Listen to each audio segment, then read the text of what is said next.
முத்துவேல் நம்ம கதிர்கிட்ட ஒரு விஷயம் சொல்லியிருக்காரு. என்ன அப்படின்னு பார்த்தீங்கன்னா, எங்கள் ஆத்தா என் கூடயே இருக்கணும். நான் ட்ரீட்மெண்ட் போகும்போது எங்கள் ஆத்தா என் கூடயே இருக்கணும்னு எனக்கு பெரிய ஆசை அப்படிங்கிற மாதிரி சொல்லல. நம்ம கதிர் என்ன பண்ணுறது, நம்ம பாட்டியை வீட்டை விட்டு அனுப்பிச்சிறதுக்கு என்ன பண்ணலாம் அப்படிங்கிற மாதிரி ஒரு பிளான் போடுறாருங்க.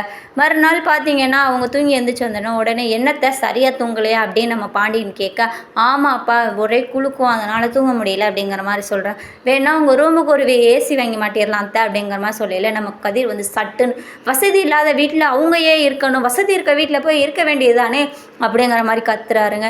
என்ன கோமதி உன் பையன் நான் இங்கே இருக்கிறது பிடிக்காத மாதிரியே பேசுகிறான் என்ன அப்படிங்கிற மாதிரி கேட்குறாங்க. என்னடா அப்படி பேசுகிறா? ஆமாம் அவங்க அங்கே போய் இருக்கவும் தானே, எதுக்கு இங்கே இருக்காங்க அப்படின்னு சொல்லிட்டு கத்திட்டு வெளில வந்துடுறாருங்க. அங்கே பார்த்தீங்கன்னா நம்ம பின்னாடியே கோமதி, பாண்டியன், ராஜி எல்லாரும் வராங்க. என்ன கதிர் பேசிக்கிட்டு இருக்கா அப்படிங்கிற மாதிரி. ஆமாம் அவங்க அங்கே போய் இருக்க வேண்டியதாங்க, என்ன இங்கேயே இருக்காங்க அப்படிங்கிற மாதிரி சொல்கிறாருங்க.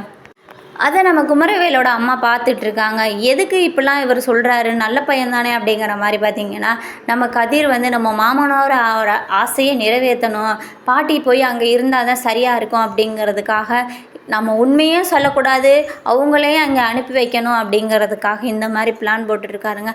தான் மேலே என்ன கெட்ட பேர் வந்தாலும் பரவாயில்ல அப்படிங்கிறதுக்காக இந்த மாதிரி வேலை சில்லறத்தனமான வேலையெல்லாம் கதிர் பண்ண வேண்டிய நிலமை வந்துருச்சுங்க. அடுத்து சீரியலில் என்ன நடக்கிறது நானும் உங்களை மாதிரி வெயிட் பண்ணிகிட்ருக்கேன். வாங்க பார்க்கலாம்.